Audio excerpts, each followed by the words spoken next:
Quand on parle créativité, j'adore filmer avec ces optiques anamorphiques. Aujourd'hui, dans ce tuto d'étalonnage, je vais te montrer le Film Look Creator pour obtenir un look un peu comme tu le vois sur ma vidéo là, quelque chose de très ciné. Pour ça, il va te falloir juste DaVinci Resolve Studio, mais si tu l'as pas, tu peux quand même regarder. Bon, c'était fait, hein, c'est pas la première fois que j'en parle. Il est là pour concurrencer The Pro finalement, d'une certaine façon. Mais avant ça, il faut que je te parle d'Artlist parce qu'ils organisent un grand concours. C'est la 2e édition. Artlist te propose de réaliser une de tes meilleures idées qui dure 90 secondes maximum, et si tu gagnes ce projet, il te donne tout simplement 100K pour le réaliser. C'est énorme. Moi, c'est le genre d'opportunité que j'aurais rêvé d'abord quand j'ai commencé, donc n'hésitez pas. Alors pour participer et tenter de remporter les 100K pour réaliser le projet de tous tes rêves, et ben c'est pas compliqué, il suffit simplement que tu uploades la vidéo sur tes réseaux avec le tag artlist.io ainsi que le hashtag, je te le mets en texte comme ça tu peux le voir. Attention, il faut que le film ne dépasse pas 90 secondes, c'est important. Donc tâche de faire court mais très efficace. Il faut savoir que 90 secondes, c'est un format qui est assez difficile mine de rien. En général, on pense que quand c'est court, c'est plus facile à faire, mais c'est plutôt le contraire, hein. Quand on fait des films en général, plus ils sont longs, plus c'est simple à développer. 90 secondes, il faut être vraiment très malin. Imagine le projet de tes rêves puisque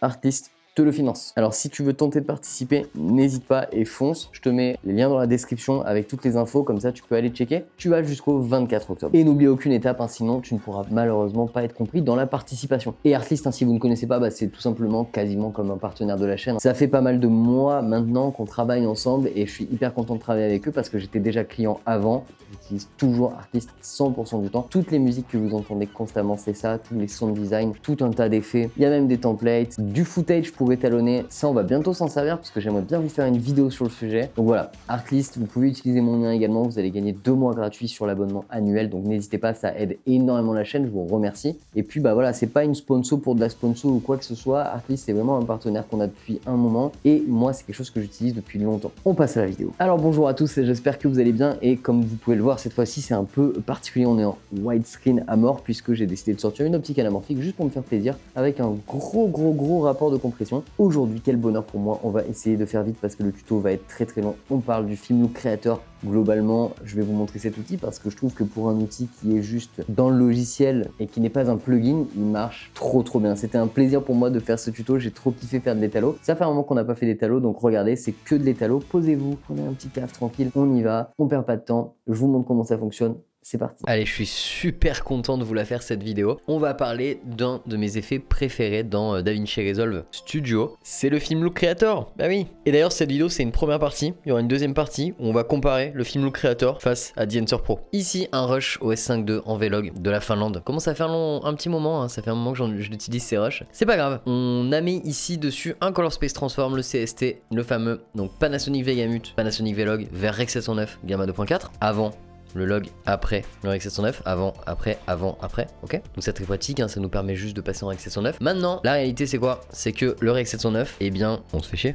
disons-le, on s'emmerde, on est d'accord? Tout le monde est d'accord avec ça? On se fait chier grave. C'est pour ça qu'on va utiliser la touche Shift S et qu'on va faire un nouveau nœud. Sur ce nœud, on va l'appeler Film Look Creator. Donc l'acronyme c'est FLC, si vous voulez aller très vite, si vous êtes des fous de la gâchette. Il est là, et bien on va le glisser les amis, c'est parti. Alors ce que je vais faire, c'est que je vais vous détailler tout ce que je trouve utile, tout ce qui m'intéresse. Donc ce sera pas le test le plus scientifique de la Terre, je vais vous détailler tout ce que j'aime, tout ce qui me sert dedans. Alors, on commence avec le commencement. On a les différents presets tout en haut. Donc les différents presets, on peut les bouger d'ailleurs avec la console, la mini panel, là, je suis en train de le faire, regardez ça bouge. Donc on va en retrouver quelques-uns, mais je vais le faire à la souris comme ça vous voyez. On a le défaut 65 mm, 35 cinématique. Donc la cinématique c'est abusé, hein. Carrément il y a les bandes noires et tout, c'est too much. Donc le cinématique, clairement je trouve ça too much. Le bleach bypass et le famoso traitement sans blanchiment. Nous on va pas s'en servir non plus. Le nostalgique, waouh, avec le petit effet Super 8 et tout, mais qu'est-ce que c'est beau. La teinte on repassera, mais c'est joli. On a le défaut no effects, le clean slate et le custom. On va nous se mettre en défaut 65, mais en réalité en fait custom c'est pareil. 65-35, la différence c'est les textures, hein, qui va changer entre les deux. Vous voyez là, si je me mets en défaut, regardez, c'est la vignette qui est en haut là qui bouge et le grain. On va se mettre en 65, c'est moderne. En dessous on a Color Blend, Effect Blend. Si tu le descends, ça va tout simplement désactiver les effets de color setting et de split tone. Et le Effect Blend, ça va désactiver en fait tous ces autres effets, la bloom, grain, halation, etc. vignette. Mais par contre le film look reste activé. Donc tu vois le core build de la lutte, j'allais dire, donc du look reste activé, tu vois. Donc ça va pas changer l'opacité de ça. Pour ça il va falloir que tu ailles dans film look blend et que tu le baisses ici. Voilà. Bon là t'as tout viré donc c'est pas l'idéal. Ok, on va remettre ça ici et puis on peut aussi le rendre. Alors alors ça, petit point important, on peut le rendre 3D compatible. Donc ça veut dire que quand je vais cliquer dessus, regardez, tous les effets qui ne sont pas compatibles avec les luttes ont disparu. Donc ça c'est super cool. Donc en gros tous les effets là, les Bloom et compagnie là, tout ça, ça a viré en fait. Cela dit, du coup ça fait pas mal d'éléments quand même, hein. Donc c'est un peu dommage, mais c'est cool. On peut faire des luttes de visualisation, on verra ça un peu plus tard. Dites-moi si ça vous intéresse que je fasse une vidéo comment faire des luttes de visualisation pour en fait faire vos super tournages avec vos superbes luttes. Vous me le dites dans les commentaires. Allez, en attendant on va passer en dessous. Color Space Override. Alors le Color Space Override, c'est tout simplement un Color Space Transform, littéralement, ni plus ni moins. Donc ça veut dire que là si je viens chercher un élément et que j'en passe à un autre, bah oui, ça change. C'est très utile dans certains workflows. Nous on va utiliser la méthode classique du CST, plein de raisons qu'on n'évoquera pas maintenant, ça sert à rien.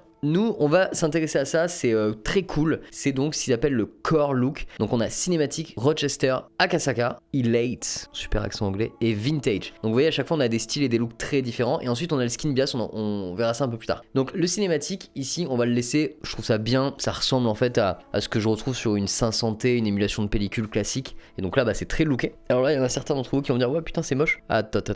Ne t'inquiète pas Didier, ça va changer, tu vas voir. Ne vous faites pas avoir, la première couleur que vous voyez, c'est pas la définitive, loin de là. Vous allez voir que cet outil, c'est pas un outil plug and play, boum, vous le mettez, c'est fini. Ça l'est, mais pas autant que ce que vous pensez. Ça marche très bien. En dessous, tu as les color settings, donc exposure pour changer l'exposition. Conseille pas forcément d'y toucher, même si le réglage il a l'air pas si mal. Tu as d'autres endroits pour le faire, hein, c'est ce que je vais te conseiller dans cette vidéo. Tu as le contraste pour augmenter ou baisser le contraste justement, donc tu vois ici ça va baisser ou augmenter le contraste, pareil. Highlights, alors là mon ami assieds-toi puisque les highlights ne vont pas monter et baisser le highlight, alors je sais que c'est très peu satisfaisant, mais c'est contrairement aux paramètres qu'on a vu juste avant, ça en fait ça sert pas ni à monter ni à baisser, tu vois il se passe pas grand chose, mais par contre tu vois là sur les scopes qu'il se passe des trucs. En fait les highlights c'est la compression des highlights, donc ça va servir à compresser ou non les hautes lumières, et donc c'est pour émuler si tu veux ce qu'on retrouvait sur des films print, donc c'est vraiment des réglages poussés d'étalo qui sont minimes en fait, qui sont minuscules. Ça va agir quand tu auras ton look au total, c'est des petits détails. Tu vois, c'est un peu comme du mastering, c'est tout petit. Le fade, pareil, tu as l'impression que ça bouge pas. En fait, le fade, c'est le lift du noir en fait. Donc là, forcément, il n'y en a pas beaucoup parce qu'il n'y a pas beaucoup de contraste, mais tu vois, je vais essayer de montrer encore beaucoup le contraste.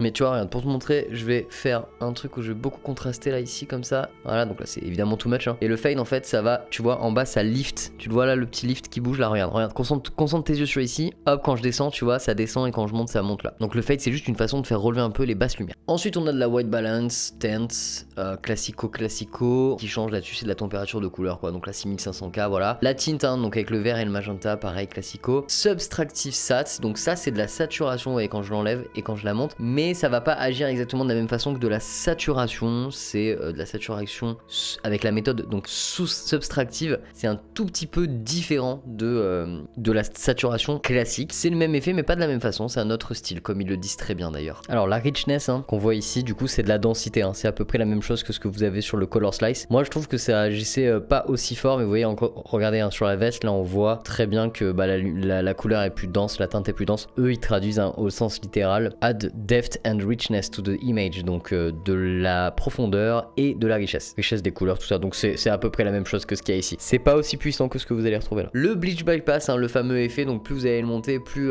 votre image va paraître désaturée, il est extrêmement puissant, je trouve, beaucoup trop d'ailleurs. Ça, moi, ça m'intéresse assez peu. Ensuite, en dessous, on va retrouver et qui est le fameux split tone. Donc le split tone, hein, c'est le truc que vous avez vu dans 10 000 tutos d'étalonnage que je vous déconseille totalement de faire. Hein, c'est-à-dire qu'on va prendre différents canaux et on va déplacer ces différents canaux. Ici, là, sur les courbes, on va pas faire ça. Ici, on va cliquer sur Enable Split Tone et là, regardez, on va pouvoir avoir des chiffres de teinte. Alors le split tone, pour faire extrêmement simple, on va prendre deux teintes en règle générale. On va splitter ces teintes. On va donner dans les teintes les plus shadow une teinte plutôt bleue par exemple, et dans les teintes les plus highlight une teinte plutôt chaude comme vous le voyez ici, et donc ça va créer cet effet cool de split tone, très utilisé au cinéma, très utilisé dans les films look, très utilisé de partout. Et on va pouvoir changer du coup le hue angle. Donc la hue angle c'est pour changer en fait la teinte qu'on veut, voilà. Donc si on veut une autre teinte on peut tout à fait, une teinte riche. Et puis on va avoir aussi le pivot, hein. Le pivot c'est tout simplement du coup là encore pour faire pivoter l'angle de notre teinte. Au global donc c'est un réglage d'affinage, vous voyez hein, c'est the mean point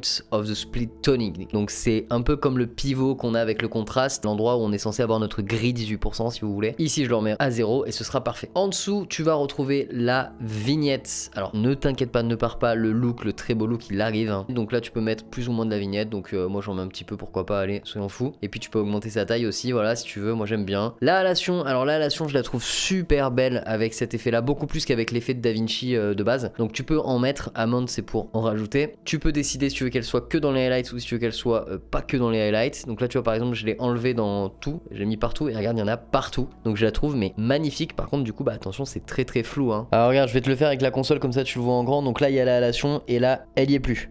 Donc tu vois, avec halation, sans halation. Donc tu vois, là je suis en grand, bah tu vois, du coup il y a une grosse diff. Hein, forcément là c'est tout flou, c'est too much, hein, qu'on se le dise. Mais maintenant regarde, on va essayer d'en mettre un petit peu moins. Et on va regarder si on peut trouver un truc un peu sympa, joli, un peu sexy. Le radius, c'est le rayon qu'il y a autour. Donc j'imagine que plus on va le mettre élevé, plus ça va être costaud. Ouais, c'est le cas, hein, clairement on le voit. Donc on va le baisser, tu vois, on va essayer de trouver un réglage un peu sympa. Le HE, c'est pour changer, j'imagine, la teinte de la halation. Ouais. Donc regarde, on y va, c'est parti. On recommence avec l'effet, donc avant, après. Donc là tu vois, elle est pas mal déjà.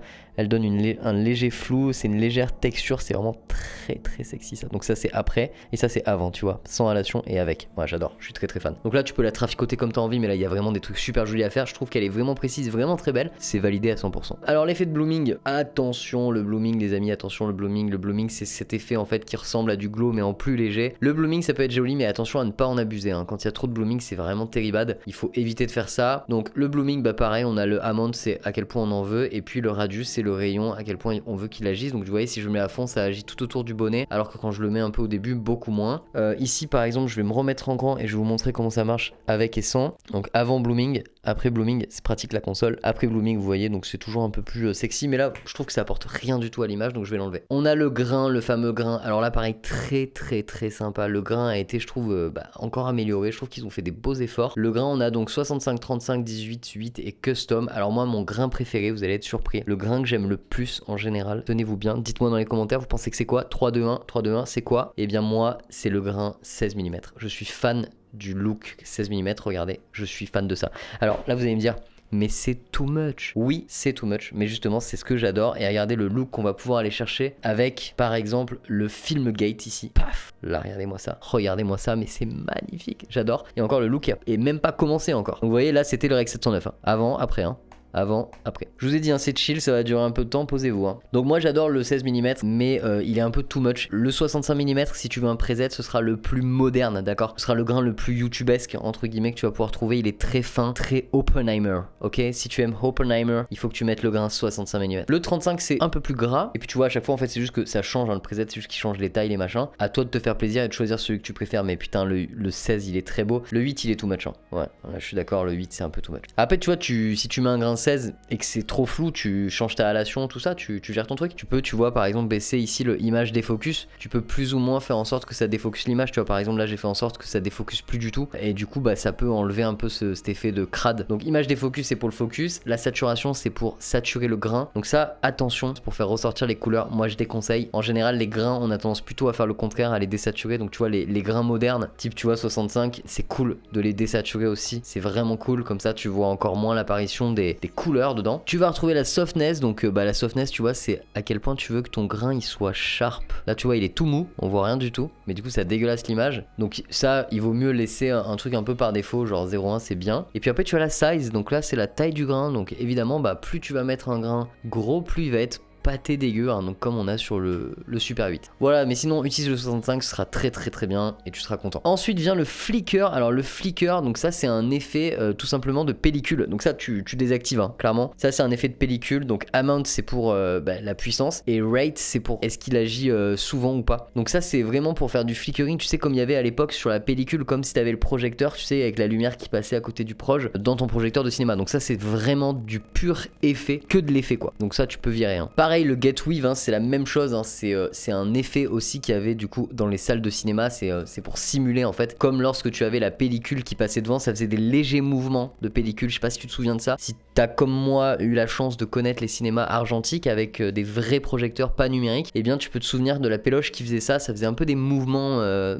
sais pas si tu te souviens de ces mouvements que ça faisait. Ça c'est le Gate Weave. Et tu vois d'ailleurs, sets the range the image will move frame to frame. Donc nous ça nous intéresse pas trop ça, on va éviter. Et ensuite tu as le Film Gate, donc ça magnifique, hein. Je trouve que là l'effet par contre de Filmgate il défonce. Bah ça c'est tout simplement pour faire genre un effet de film. Donc là tu as le 35, tu as le 35 Academy, tu as le 35 Vista Vision, tu as le Super 16, tu as le Super 8 et tu as El Famoso le 2, 4, bon le scope quoi. Et puis tu peux faire un custom aussi, hein. Tu peux toi-même décider de la hauteur, largeur que tu fais. Donc si tu veux tu peux faire même du ultra vertical, tu fais ce que tu veux mon ami, c'est génial. Donc ça c'est archi validé, Enable Filmgate. Le padding regarde, hein, c'est pour, tu vois, tout simplement baisser la taille là comme ça, tu peux réduire la taille dedans de ton Filmgate. Voilà, très cool, ça passe tout seul, on adore. Et à la fin tu as le fameux Global Blend. Donc le Global Blend, hein, c'est tout simplement l'opacité de ton effet, donc ça bah forcément ça va baisser toute l'opacité de ton effet. Ok, bah maintenant que je t'ai présenté tout ça, il est peut-être temps de faire de l'étalo, hein. Je t'ai dit que cette vidéo elle allait durer un petit moment, mais au moins on va kiffer, on va faire des bêtes d'étalo dessus. Alors direct tout de suite ce que je vais faire c'est que en soi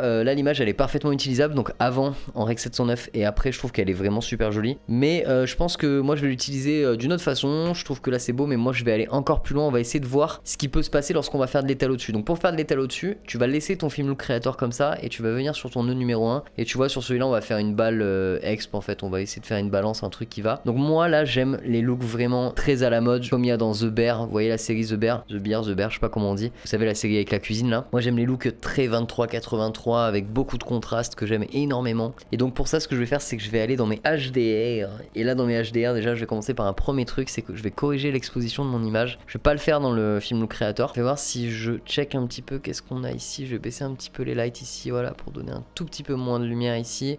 Et sinon, je vous conseille de baisser avec votre global, l'exposition du global dans les HDR ici, c'est magnifique. Et ensuite, je vais aller sur mon contraste là. Donc là, je vais le faire sur un nœud, mais en vrai, je vous conseille de le faire sur deux. Ouais, tu vois, tu peux le faire sur deux comme ça, ici, ce sera plus scolaire. Et là, sur contraste, je vais faire exploser le contraste, les gars. Et là, voilà, je commence à avoir quelque chose qui est très intéressant. Donc là, c'est un peu too much, mais regardez, on va essayer de faire un truc cool. Alors attendez, je vais le faire avec la console. Ok, très intéressant. Et donc, regardez, avant, après. Donc là, je suis totalement fan. Là, le look qu'on a, je trouve magnifique. Et donc hâte de faire la vidéo où on parle de The Answer, versus The Answer, parce que franchement là ça envoie quand même du pâté, hein, pour la version d'origine, ça envoie grave, sachant que là on a mis beaucoup de densité. Je pourrais faire quelques petites corrections, tu vois. Donc là j'ai changé par exemple la densité là, donc la densité on était dans Richness ici, tu vois, et Richness ici je le mettrai pas forcément besoin d'en mettre autant, peut-être aller ici là au quart, ici là la saturation je la vire. En fait finalement je vais désactiver ces effets là, il n'y a rien à faire dessus là pour ce que je veux. Et on va voir si on met ouais, si on enlève le split tone, ouais voilà. Donc là le split tone est enlevé et regardez là on a vraiment un look 500T. Donc la 500T, si vous connaissez pas, c'est la pellicule par exemple sur Matrix ou le Seigneur des Anneaux. Là vraiment on a le look à fond, et je vais pouvoir, tu vois là j'ai récupéré de la marge, je peux même monter encore, c'est vraiment assez ouf. Donc avant, après, et tu vois vraiment je peux gérer ça, je peux vraiment avoir un look très beau. Donc moi j'adore, ici ce look là je le trouve très très beau. Mon split tone était pas dégueu en vrai, hein. Si je voulais un look qui allait avec, ça marchait, hein. Il était pas mal du tout en vrai mon split tone. Il était plus blanc, tu vois, plus raccord, plus bleu, mais voilà. Donc ça c'était un exemple, mais tu vois j'avais fait des tests ici, regarde là j'avais fait un autre exemple de test que je trouve vraiment stylé. Alors bon évidemment il y a beaucoup de contraste, c'est très contrasté, mais en fait c'est parce que t'as pas le visage. Mais si tu regardes le visage est pas si contrasté que ça. Donc là j'ai perdu un peu d'infos, tu vois, je vais baisser un petit peu le contraste comme ça. Ah je trouve ça hyper beau, hein. Dites-moi ce que vous en pensez dans les commentaires, mais regardez, moi je trouve ça quand même pas mal, hein. Sachant que là bon c'est pas facile, c'est de la neige et tout ça. Et tu vois après ça s'applique très bien, regarde aussi à une image totalement normale. Donc là on va prendre ce cas d'exemple. J'ai une image qui est absolument normale et je vais tout simplement, regarde, je vais la mettre en plein écran. Et là tu vas voir, je vais venir baisser au niveau de mes HDR. Donc attends, je vais faire ça, je vais baisser mes HDR, tu vas voir, avec mon global. Et regarde, là tu vois, je vais baisser mon niveau, hop. Et voilà, impeccable. Trouver le niveau, je peux même encore descendre, hein, si je veux, tu vois, un truc un peu plus dark. Mais ça marche très bien. Alors attention là, cependant, sur cette image, je trouve qu'il y a trop de halation. Donc faudra faire gaffe. Tu peux toujours t'amuser, je pense. Pareil, j'avais fait des tests ici. C'est quoi? C'est dans le bus. Attendez, j'avais un test dans le bus qui était pas mal. C'était là. Ouais, je trouvais ça vraiment joli, quoi. Alors, regardez le style. Regardez-moi ce look. Je trouve le look vraiment magnifique, hein. Ça passe trop bien, je trouve, hein. Donc là c'est du screen recording que je vous fais par dessus, hein, mais c'est beau de ouf. Alors, regardez, je vais prendre encore avec ce rush là parce qu'il est assez beau ce rush, je trouve, et donc du coup je vais copier, hein, ce qu'on a fait. Ça c'est le premier look qu'on a fait. Regardez, je trouve que ça marche à mort, et puis on peut, comme vous avez vu, hein, on peut vraiment ajuster comme on a envie. Là il y a un peu trop de highlights par exemple, tu vois, on va baisser. Il y a un peu de travail dessus, mais ça marche très bien. Faut pas oublier que du coup ce que je vous montre là c'est gratuit dans Studio, hein. Enfin c'est gratuit, alors Studio est payant, on est d'accord, mais regardez comme c'est joli. Franchement, l'image elle est super belle. Je trouve que là ça la met bien en valeur. Bah, ça fonctionne, c'est oui, c'est validé. Et après on pourrait voilà travailler dessus, comme je vous dis, on pourrait vraiment bosser dessus. Attendez juste pas. On pourrait bosser dessus à donf. On pourrait jouer sur la densité là par exemple. Fais voir, tenter un truc. Si on vient chercher la densité, voilà. Donc c'est un grand oui pour ce test du film Look Creator. Et ce qu'on va faire, c'est que maintenant, donc là j'ai testé qu'avec des images un peu de la neige et tout, c'est très beau, mais on va tester avec des images un tout petit peu moins neige. Les amis, on s'envoie tout de suite au Japon. Allez, j'ai pris quelques images du Japon, mais juste pour le kiff, à mon avis, ça va marcher un peu partout, donc c'est du plaisir. Bon voilà, et comme on s'en doutait, ça fonctionne très bien. Donc là, évidemment, il va falloir qu'on change l'exposition, mais le look en lui-même, il fonctionne. On va essayer de nuit, hyper beau. Donc là, de nuit, je vais pouvoir virer ce nœud-là où j'avais baissé l'expo, c'est magnifique. Mais par contre, vous avez vu, attention, de nuit, forcément, avec ce look, là, il y a beaucoup trop de halation, donc ça, on va aller virer ça tout de suite pour que je vous montre quand même à quoi ça ressemble sans. Hop, regardez, hop, quand on l'enlève, vous voyez, c'est beaucoup mieux. Donc avant, après, donc c'est too much. Donc là, sur des images de nuit, en plus j'avais un filtre de diff et tout, éviter d'en mettre autant, là c'est trop. Mais c'est beau quoi, avec je trouve avec mon grain et tout, c'est hyper beau. Il y aurait du boulot aussi, mais ça marche en soi. Ouais, pareil pour ici, du coup ça fonctionne à merveille. Il y a un super style, franchement. Regardez, quand on enlève le split tone ici, là, je trouve c'est encore plus beau là. Le look de base, il est magnifique, un peu vert, j'aime beaucoup le look de base. Ok, pareil ici, donc là il y a un peu trop de lumière, mais c'est pareil, ça va se travailler, on va pouvoir travailler ça assez simplement je pense. Déjà on va baisser, voilà, juste en récupérant avec les HDR, l'expo globale, regardez là le plan il est parfait. Donc vous voyez au final, je passe de rush en rush et ça fonctionne un peu toujours. J'ai beaucoup de contraste, c'est une image que j'aime beaucoup, c'est un look que j'apprécie énormément, regardez, vraiment beau je trouve. Ok, moralité, c'est très cool. Alors ici par contre, le split tone, vous voyez, il peut être cool, parce que vous voyez là quand je l'enlève c'est très vert. Bon, ça marche si vous voulez un truc très ciné, mais sinon c'est très cool. Donc là on va baisser les HDR, regardez, on retrouve ici. Et puis là je peux remettre ou non le split tone. Là personnellement je le remettrai, mon split tone que j'avais fait tout à l'heure, c'est encore plus beau je trouve. Bon là pareil, pas grand chose à dire. Écoutez, je crois que ce tuto est assez long là. On va conclure sur ça, on repasse en face caméra. Et voilà, j'espère que ça vous a plu. Moi, je suis trop content de l'avoir fait. Voilà, petite condition d'anamorphique, petite condition de film. Hyper content de ces looks-là. Vous pouvez les reproduire chez vous. C'est assez facile, comme vous avez pu le voir. Si ça vous a plu, n'hésitez pas. Si vous voulez être coaché en étalo pour qu'on voit un peu des choses que vous ne connaissez pas, vous avez des liens dans la description pour prendre du coaching avec moi en privé ou en cours collectif. Je vous dis à très vite dans une prochaine vidéo et n'oubliez pas le concours artiste au passage. D'ici là, n'hésitez pas à commenter, liker et partager. Ciao, bye.